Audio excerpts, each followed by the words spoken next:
हरियाणा के वरिष्ठ आईपीएस अधिकारी वाई पूरण कुमार का 8 पन्नों का फाइनल नोट सार्वजनिक हो गया है, जिसमें उन्होंने साल 2020 से वरिष्ठ अधिकारियों की ओर से जारी जातीय भेदभाव, मानसिक उत्पीड़न, सार्वजनिक अपमान का उल्लेख किया है। उन्होंने लिखा कि मैंने वर्षों तक समान व्यवहार की मांग की, पर मेरे साथ सिर्फ भेदभाव हुआ। निरंतर मानसिक और जातीय उत्पीड़न अब असहनीय हो गया है। मैं उम्मीद करता हूं कि मेरी मौत के बाद कम से कम सच्चाई सामने आए।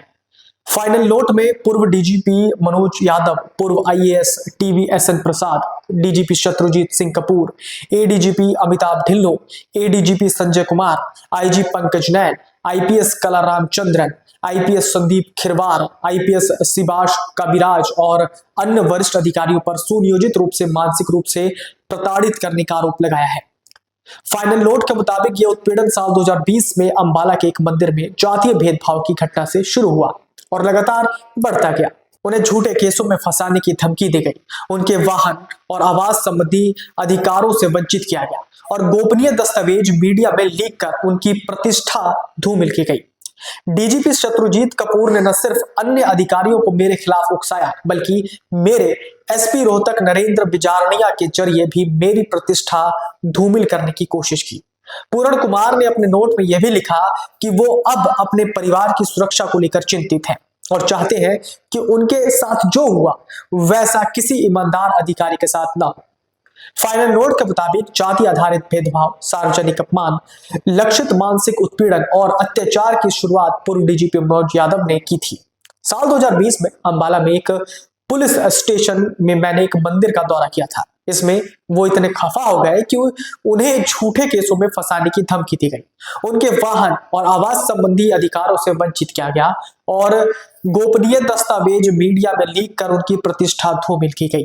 तत्कालीन गृह सचिव राजीव अरोड़ा पर आरोप लगाते हुए उन्होंने लिखा कि उन्होंने समय पर अर्जित अवकाश की मंजूरी नहीं दी, जिसके कारण मैं अपने पिता के निधन से पहले उनसे मिलने नहीं जा सका। इसकी अपार पीड़ा आज भी है। इसको लेकर भी सभी वरिष्ठ अधिकारियों को सूचित किया, लेकिन कोई कार्रवाई नहीं की गई। मनोज यादव के बैचमेट टीवीएसएन प्रसाद आईएएस सेवानिवृत्त और तत्कालीन डीजीपी पीके अग्रवाल जो सेवानिवृत्त है, उन्होंने भी मेरे खिलाफ इसी तरह का व्यवहार जारी रखा। इस पर भी मेरी शिकायतें आधिकारिक रिकॉर्ड में हैं, लेकिन कोई कार्रवाई नहीं की गई। मेरी सभी शिकायतें और अपील सबूत हैं जो मेरे खिलाफ जारी मानसिक उत्पीड़न और अत्याचार को दर्शाते हैं। डॉक्टर एमएफ किरण आईपीएस ने एक एक्स कैडर पोस्ट पर तैनात करने के लिए मुझे सार्वजनिक रूप से अपमानित किया। इस संबंध में मैं गोपनीय पत्रों को गलत तरीके से पेश किया गया और पूरी प्रक्रिया में अनिवार्य समय सीमा का पालन नहीं किया जा रहा है, जिससे पूरी प्रक्रिया गलत हो रही है। इस संबंध में 13 मार्च 2025 को सूचना मिली कि यह मामला सरकार के विचाराधीन है। हालांकि आज तक इस मामले में कोई कार्रवाई नहीं की गई। वो लिखते हैं कि उन्होंने कुछ समानता के मुद्दे उठाए थे, जैसे कि अर्जित अवकाश की समय पर स्वीकृति, पात्रता के अनुसार सरकारी वाहन और सरकारी आवास का आवंटन, कैडर प्रबंधन के लिए गृह मंत्रालय के दिशा निर्देशों को नियमानुसार लागू करना और आईपीएस अधिकारियों के लिए पूजा स्थलों के लिए पीपीआर नियमों को समान रूप से लागू करना। मगर इन मुद्दों पर ध्यान देने के बजाय मेरे ही खिलाफ दुर्भावना से कार्रवाई की जाने लगी। उन्होंने शत्रुजीत कपूर पर आरोप लगाते हुए कहा कि उन्होंने अपनी सुविधाओं और वेतन भुगतान में 1/1/2015 से प्रभावी अपने पैसों का निपटान करवाया, लेकिन 2001 बैच के आईपीएस अधिकारियों को समान लाभ नहीं दिया गया, जिससे उन्हें वित्तीय नुकसान उठाना पड़ा। पंचकुला में आधिकारिक आवास देने के समय मेरे लिए अतिरिक्त नियम लागू किए गए। साथ ही डीजीपी कार्यालय की ओर से गलत शपथ पत्र दायर किया गया, जिसपे पुलिस गेस्ट हाउस की मौजूदगी का झूठा दावा किया गया। नवंबर 2023 में आधिकारिक वाहन वापस लेना भी शत्रुजीत कपूर की देखरेख में हुआ। अप्रेजल रिपोर्ट में गलत, काल्पनिक और पक्षपाती टिप्पणियां की गई। इसे एसीएस होम को लिखित रूप में बताया, मगर कोई कार्रवाई नहीं हुई। यह भी आरोप है कि शत्रुजीत कपूर ने जातिगत टिप्पणियां भी की। डीजीपी कार्यालय और संबंधित अधिकारियों द्वारा नाम मात्र की गुमनाम शिकायतें बढ़वा दी गई, जिससे उन्हें सार्वजनिक रूप से अपमानित और मानसिक उत्पीड़ित किया गया। कपूर ने एसपी रोहतक को प्रेरित किया ताकि पूरण कुमार का नाम और प्रतिष्ठा नुकसान में रहे। आईपीएस संदीप खिरवार और आईपीएस शिबाश कविराज ने गुरुग्राम में पोस्टिंग के दौरान झूठे मामलों में उन्हें फंसाने की साजिश रची। दोनों के संदिग्ध लेन देन और असंगत संपत्ति विवरण भी संबंधित अधिकारियों के ध्यान में लाया, पर कोई कार्रवाई नहीं हुई। आईपीएस कला रामचंद्रन की ओर से फर्जी शपथ पत्र दायर किया गया। इसके साथ ही उन्होंने पूर्व डीजीपी पीके अग्रवाल, मुख्य सचिव अनुराग रस्तोगी का भी नाम लिखा है। उन्होंने कहा, ये सभी अधिकारी जातिगत भेदभाव और मानसिक उत्पीड़न की मुख्य साजिश करता रहे।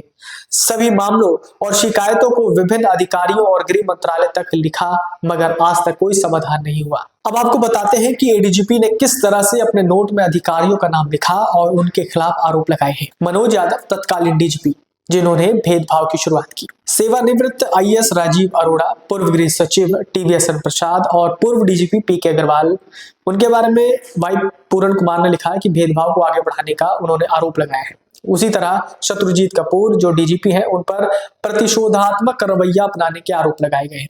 IPS Amitabh Dhillon, IPS Sanjay Kumar, IPS Pankaj Nain, IPS Kala Ramachandran पक्षपातपूर्ण जांच करने और रिपोर्ट एक तरफा भेजने के आरोप लगाए गए।